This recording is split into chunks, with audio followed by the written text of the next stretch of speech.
पालो मासा आताच पकडून आणलेला बघा, जिवंत आहे हे बघा त्याचा.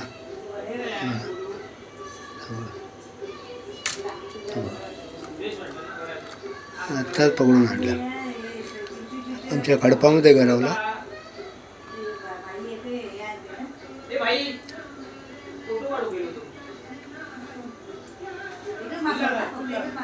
एकच होता तेवढा गेले होते म्हणून नशीब गेले म्हणून फोटो काढले.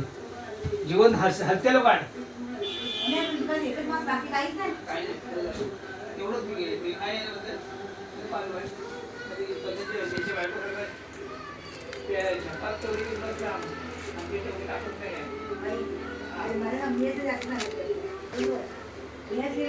गोड आहे.